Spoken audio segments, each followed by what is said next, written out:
Shalom, shalom, first and foremost. All I praise and glory to Yahweh, Hashem, Yahweh Shai, Hashem, Krakodos. Double honors to the elders and honors to the apostles, preaching and teaching us His word, truthful sincerity as always. And without any further ado, I just want to get into this lesson, just going into this little interesting clip that I saw. And I thought I might as well use it to make a video about it. Because it just shows you how demons are real, spirits are real.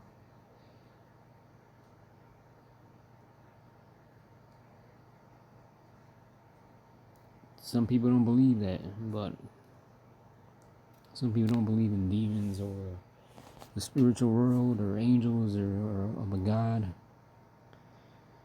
And believe me, man, there is people that still believe that, and I think there is, man. And even though that would be weird in 2026 to believe that, but yeah, that's not the main topic though. The main topic is just I'm gonna get a scripture. Get a scripture on that because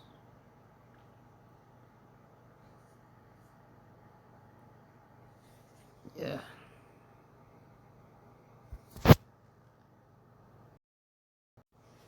Yeah, because when you go into Exodus, in the story of Exodus, when you go into Wisdom of Solomon 17, it talks about an account of the Exodus that happened that ain't mentioned in the regular story in the Torah, specifically Exodus, the book of Exodus. If anybody knows, if you know about the scriptures, which us as the prophets. Not talking about you brothers, but those are the people of the world. Because to us it's weird.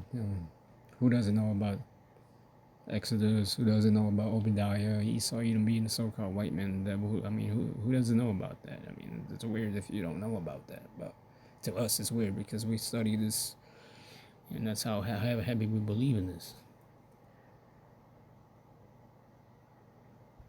So if somebody doesn't know about like the book of Obadiah, how they say the Lord's name, putting it in the Hebrew, man, it's weird to us.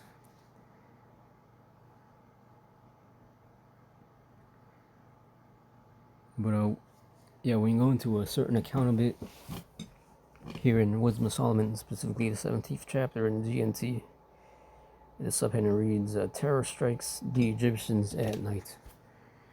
I'm going to start at verse 1. O Lord, your acts of judgment are marvelous and hard to explain. That is why people who had not been taught about them went astray. When lawless people imagined that they had your holy nation in their power, they were themselves imprisoned in a long night of darkness. They lay in their own houses shut off from your eternal care. Verse 3, they thought that their sins had been secret and unnoticed, shielded from view by a dark curtain of forgetfulness, but now they were horribly afraid, confused, and terrified by ghostly forms. Verse 4, not even the dark corners where they lay could protect them from fear. They were surrounded by horrible noises, grim ghosts, or apparitions as well. Ghosts with gloomy faces appeared before their eyes. 5, no fire had the power to give them light, and the brilliant stars could do nothing to relieve that deathly darkness. There was only a dreadful fire lit by no human hand that shone on them, and in their terror they believed that the real world was even worse than the things they imagined.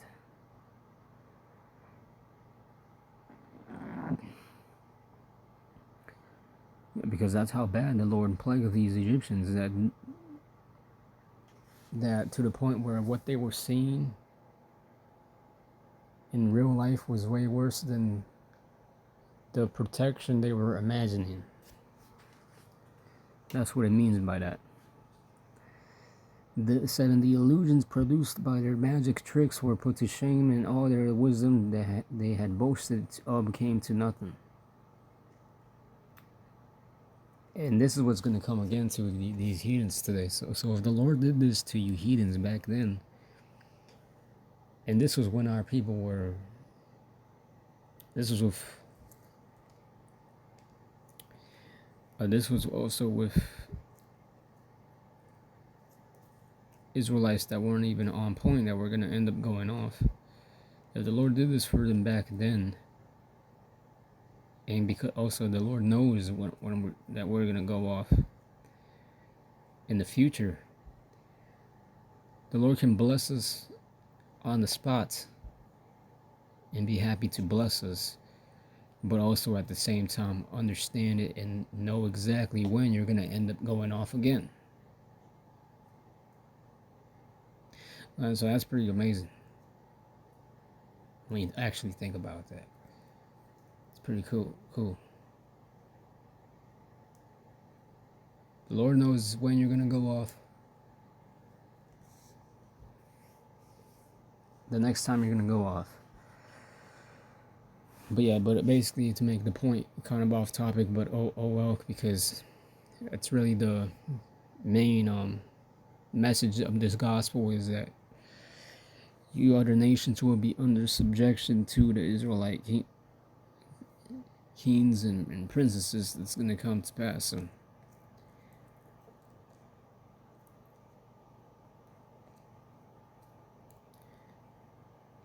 and yeah, because you heathens right now, you think that the Lord hates Israel. You think that you look down on the nation of Israel, and in a way it's justifiable, but in a way it's like you still don't think it's still proud, because you don't think that we are the chosen people. Some of them don't even know that we are the chosen people, and they look down on us, and that they constantly do it. And then it's further an offense to Yahweh, because he's already done seeing you heathens beat us down this badly, even though we do deserve it. And the Lord does say that he's not gonna do it because we are anything special, because we did anything that deserves him to save us. We should be ashamed. We should be even more ashamed of that. The Lord is merciful enough to us to even save us. But basically, the Lord's gonna do it because he cannot let his name be put to shame. So when a man puts his name on something, he ain't gonna let it be dishonored forever. Like if you have a child, if you have a son, you're not going to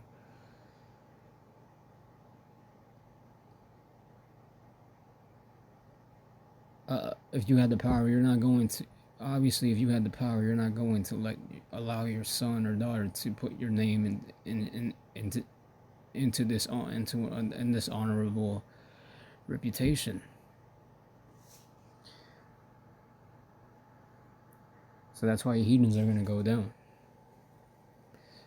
So basically, like, if the Lord did that back then, and he knew we were going to end up going off years later, and even to those Israelites that was in the wilderness months later, a month, a couple of days, however long it was later, after getting them out of Egypt, how much more is the Lord still going to do that now? It says in Malachi 3:16, I do not change,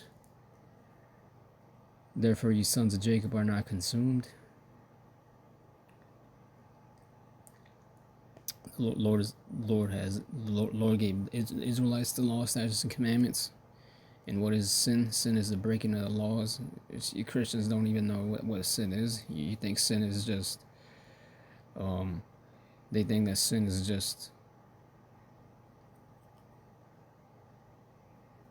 when you tell them what sin is, they really can't answer it. But it's literally there in the book of John. Sin is the breaking of the commandments. So who was given the commandments? The Israelites were given the commandments. Only the Israelites were given the commandments. Not the Edomites, not the Ishmaelites. Only Israelites can technically go off and sin. And technically keep the commandments.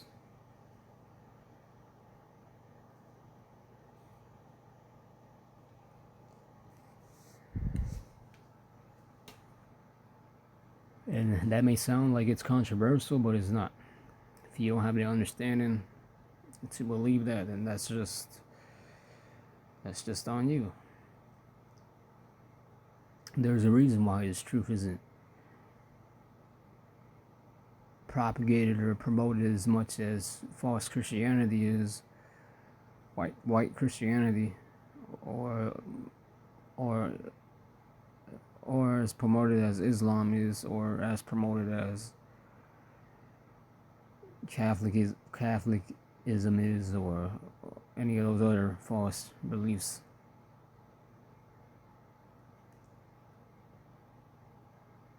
But anyway, moving on to Wisdom of Solomon 6:17 in the GNT. This is verse 7. The illusions produced by their magic tricks were put to shame, and all the wisdom that they had boasted of came to nothing. They had claimed they could drive away all the fears and illnesses of the sick minds, but now they themselves were sick with silly, groundless fears. 8. They had claimed they could drive away all the fears and illnesses of sick minds, but now they themselves were sick with silly, groundless fears.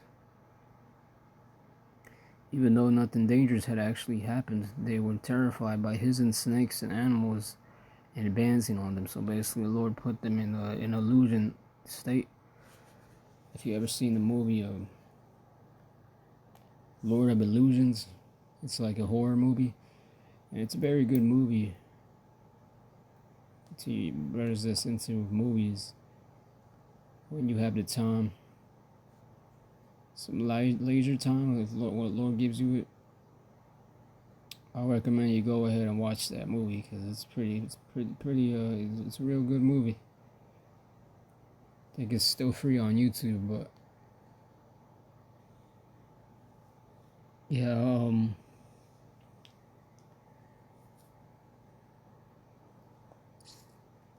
basically in the movie he was able to, the villain in the movie was able to make illusions happen in people's minds and people's heads.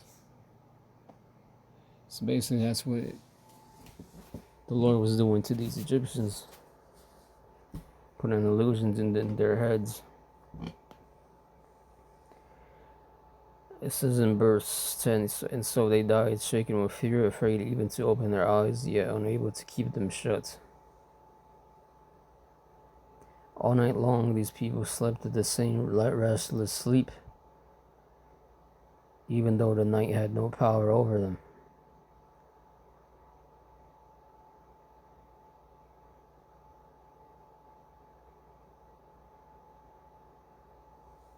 Since it came from the powerless depths of the world of the dead. They were chased by hideous forms and lay paralyzed as they surrendered themselves to the sudden, unexpected fear that came over them. 16 people would suddenly collapse and lie locked in the chains of their own fear. Farmers, shepherds, and laborers out in the countryside were captured by the same inevitable fates and bound in the darkness by the same invisible chain. They were panic-stricken by the sighing of the wind, or by the sighing of birds in the trees, or by the roar of rushing water, or by the rumble of falling rock, or by the sound of unseen creatures running about, or by the savage roaring of wild animals, or by the echoes from the mountains.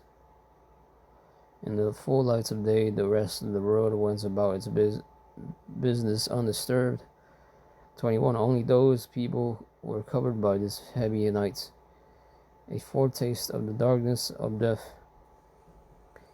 So even when it was daytime, though, And they were seeing this darkness.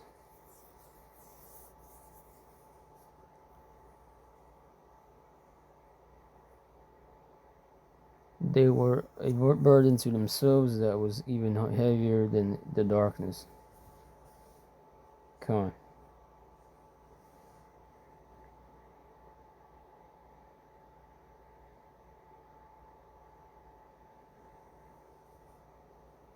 And then Wisdom of Solomon 16 as well goes into it as well.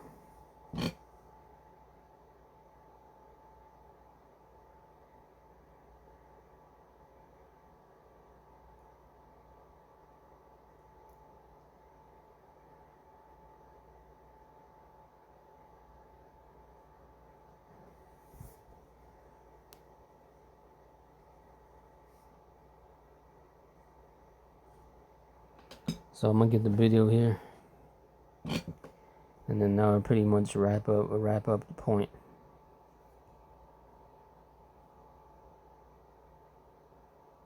Important.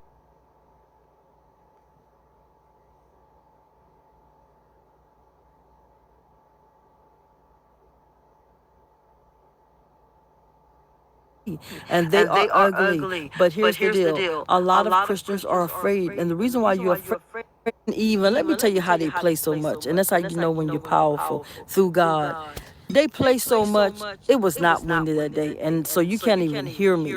So this is a redo of the other day about the demon. So we're driving, long story short, and we see this demon-like thing. And let me tell you something about demons. They have to bow. They have to obey. You have the authority, Luke 10:19, because it looked like it wasn't tall, but it was tall, and it was kind of like in a fetal position.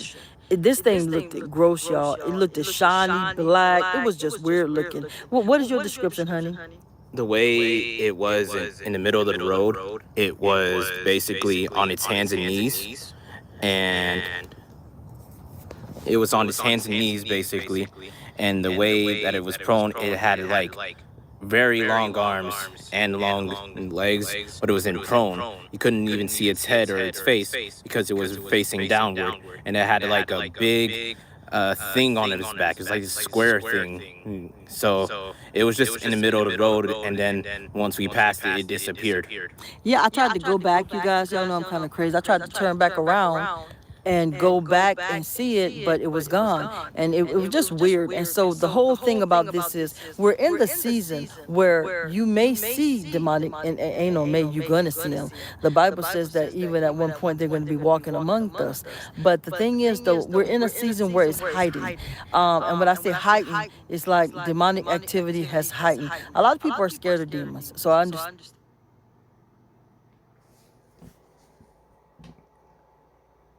Yes, so and ultimately these jakes here are off. You know, this woman is teaching and whatnot, and she's not supposed to be teaching.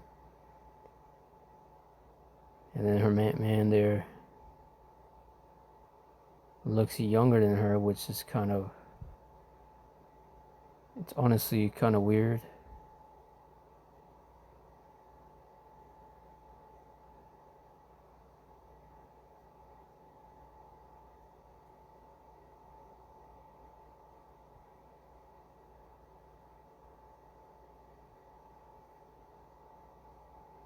Yeah, a woman ain't supposed to be teaching, but yeah, man. She shared an interesting account though. And it was just put on my news feed, so I decided to just check it out. And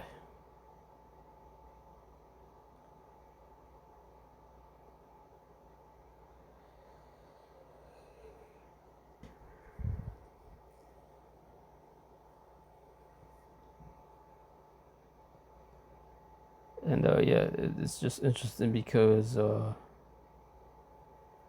yeah, man, that just shows you how those demons are real now. Whether she actually saw that or not, I believe she did. I believe she very well did.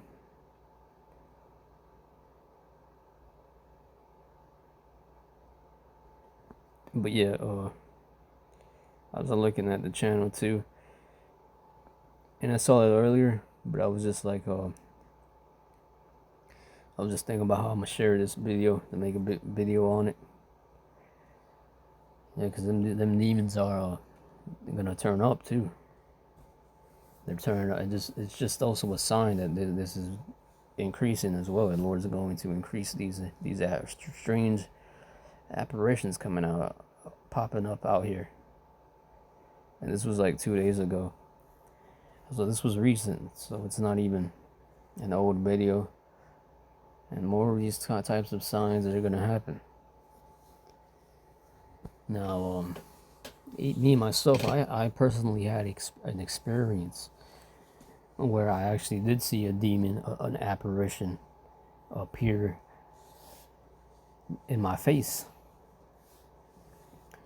And this was like back in 2020 or late,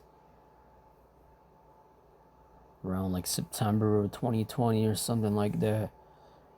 I was on my way back home, walking back home from camp at late in the night, walking, and I just out of nowhere I just looked up, and it was lonely. Nobody was. So it was late at night once again on a Saturday. So, and this part where I walked in, it's just a complete neighborhood.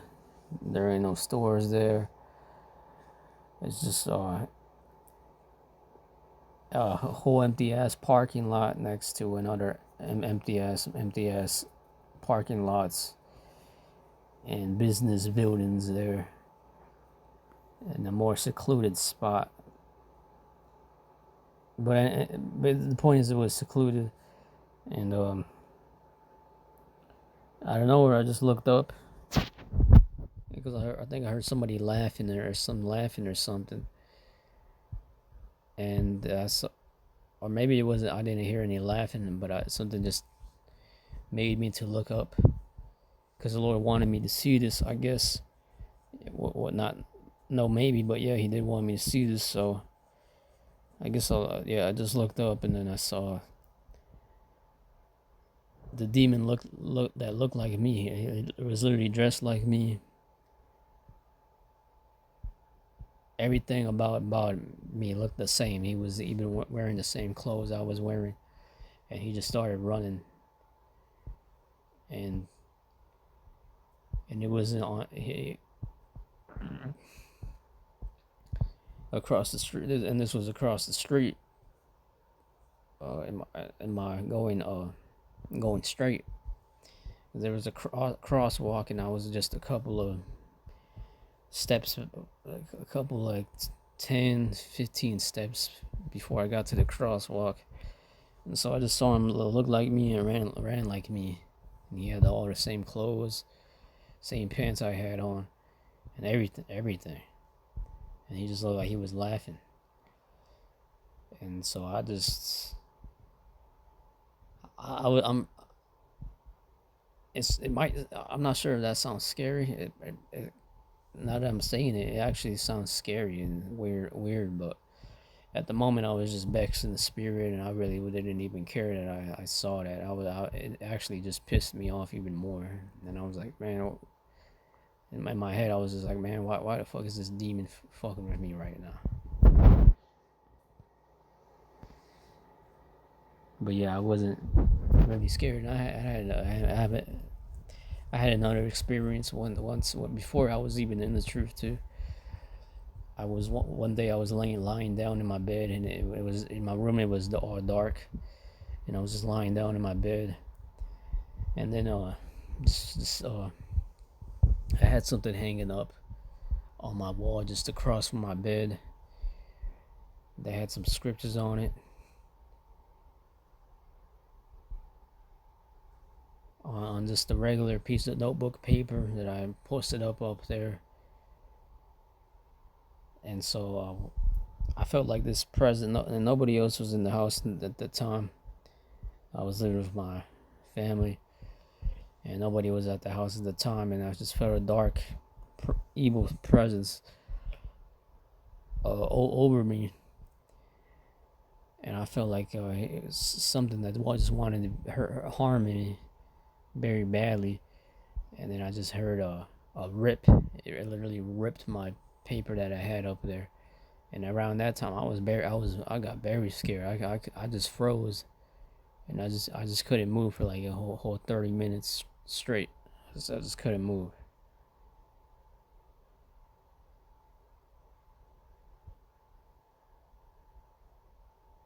And I was just, yeah. That time I was actually scared and fucking frozen. But that was before I had the truth and it's spiritual. Because now that I had the truth, I never really felt that type of fear. And every now and then I still do. Like if I hear these two, if I hear like people fighting or something like that, and I know them like that, and I know them pretty closely like that, I'll get very scared. I'll get kind of shook up about that. I ain't gonna lie, because I just don't like seeing people fight that I know like that. But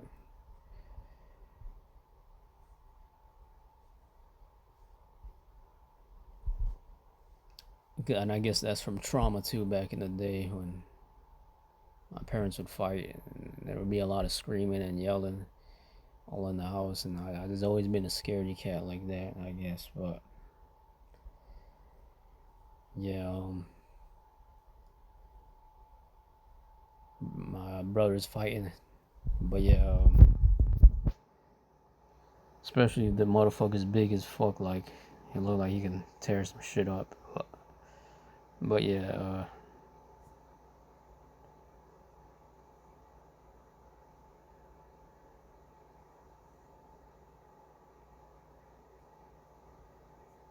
yeah, man. Those basically, those spirits are the Lord's gonna turn them up again, man. And so that's just goes to show you that the Lord can make things happen.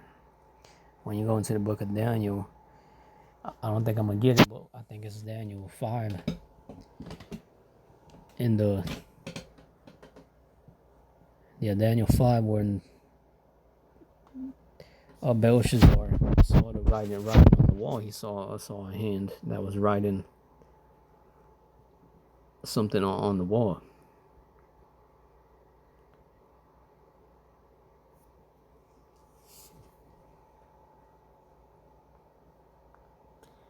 Basically that was an apparition.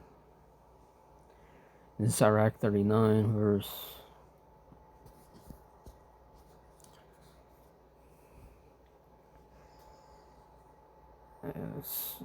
Sirach 39 verse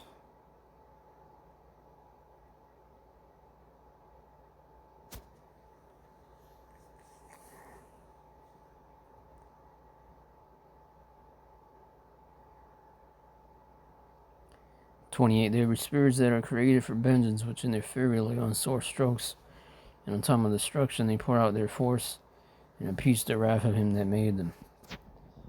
Fire and hell, famine and death, all these things are created for vengeance. Teeth of wild beasts, scorpions, serpents, and the sword, punishing the wicked to destruction.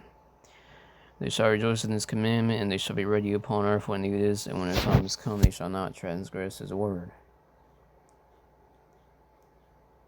God, and ultimately these evil spirits and things that scare us, and things that make us tremble and fear, all these things come from the heavenly world. From the time when we sinned went off,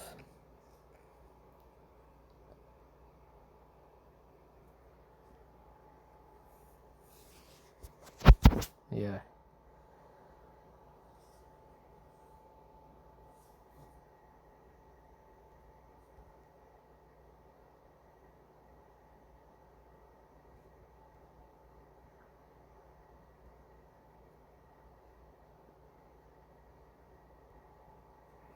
I'm gonna ask Google here. Do strange demonic apparitions exist? AI overview says there is no sign. Of course, this is what this is the shit Esau would say. There is no scientific proof that strange demonic apparitions exist.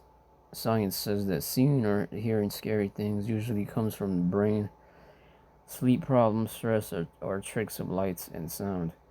However, many religious groups and people around the world firmly believe that they are real based on faith and personal accounts.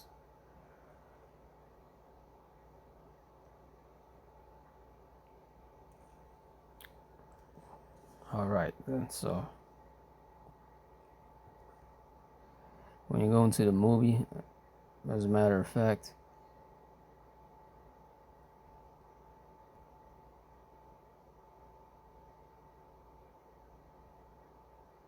Nightmare on Elm Street.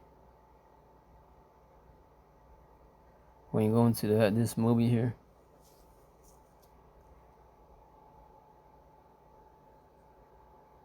it was inspired by a real life account of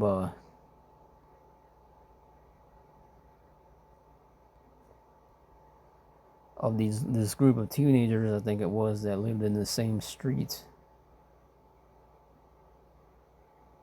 Or I don't think they lived in the same streets, but it says AI. It says it was inspired by a series of Los Angeles Times article about sudden, unexpected nocturnal death syndrome, and the acronym is SUNDS, SUNDS. Director Wes Craven read about healthy Southeast Asian refugees who died suddenly in their sleep during terrifying nightmares, which sparked the idea of a killer who attacks people in their dreams.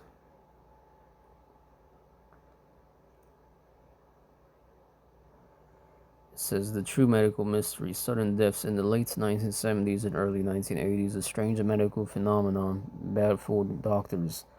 Young, healthy male refugees, primarily from the Hioma community, suddenly died in their sleep for no clear medical reasons. It says fear of sleeping. Before dying, several victims reported intense nightmares and tried desperately to stay awake for days. When extreme exhaustion finally forced the individuals to fall asleep, they suffered fatal heart-stopping episodes mid-nightmare.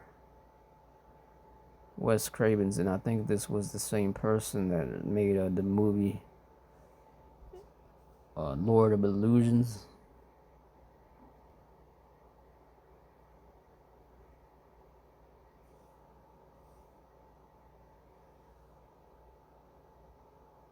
Oh, this is Clive Barker. Yes, that's going into those strange apparitions as well. When you get a chance to watch this movie,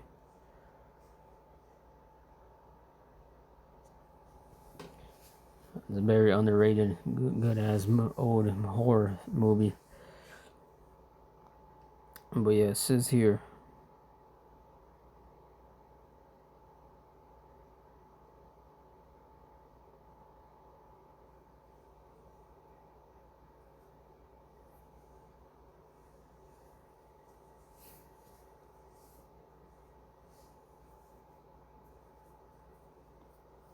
Everyone knows Freddy Krueger, but very few people know the very real situation that his movie is based on.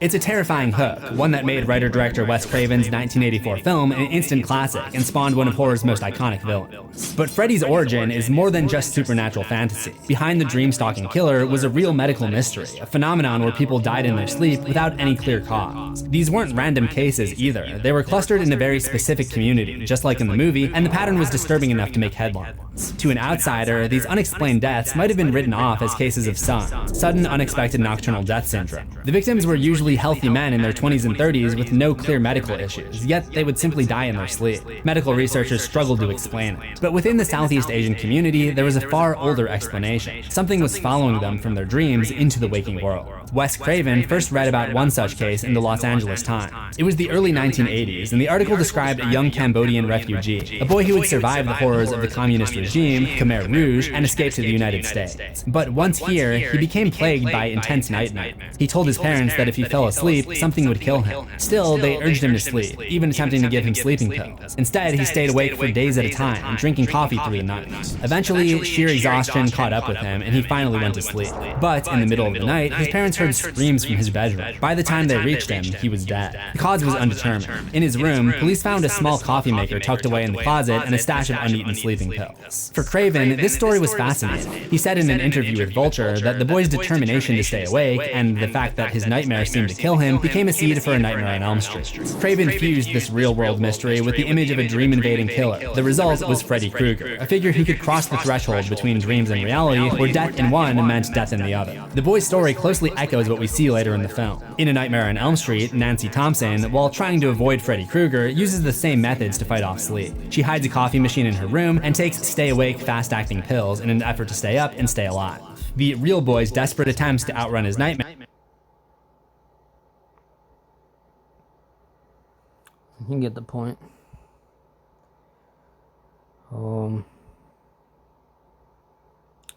Yeah, you get the point there. Basically, I was inspired by a real story. And you're gonna tell me that's just... motherfuckers got the nerve to think that's just random shit.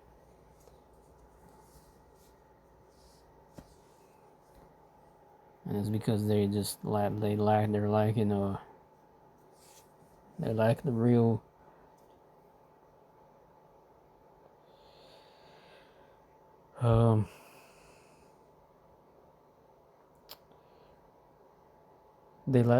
a real spirituality, man.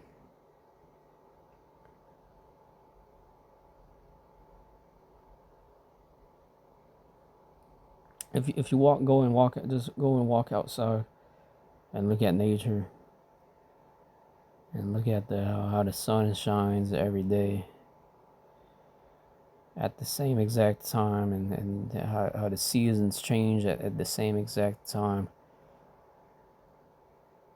and how the clouds form and how the clouds change, the skies change when it's going to start to rain. I mean, how can't you process and add together to understand that that's a higher power, a higher God that's designed all this, man. Look at how a baby is formed in a mother's stomach just before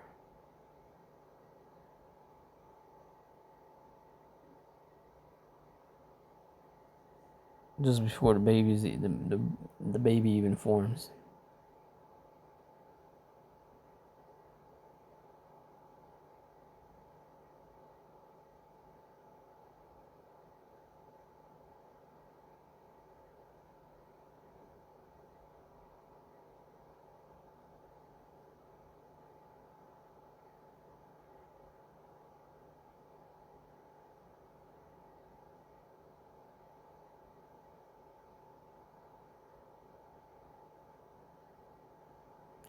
So yeah, man.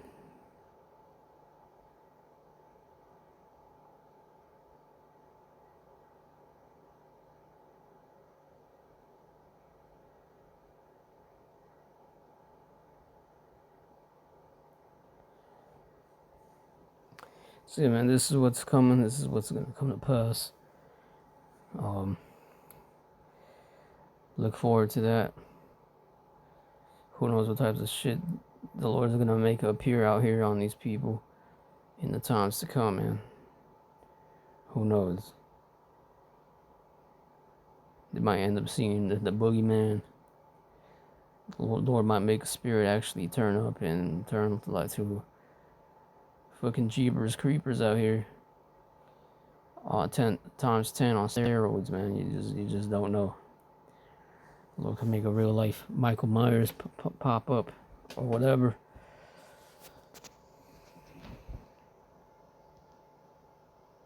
And so sometimes you might even see some dude that looks all weird, looks all strange. It might be because that's an actual demon that done appeared. Who knows? Because the Lord can, just like how the Lord can make angels appear in human form down here, the Lord can make demons appear, and you might, like, especially like in Halloween, you might actually think you might have seen some weird person walking by once a day. That might have actually just been a real demon. Well, that's the point. Shalom and a boy.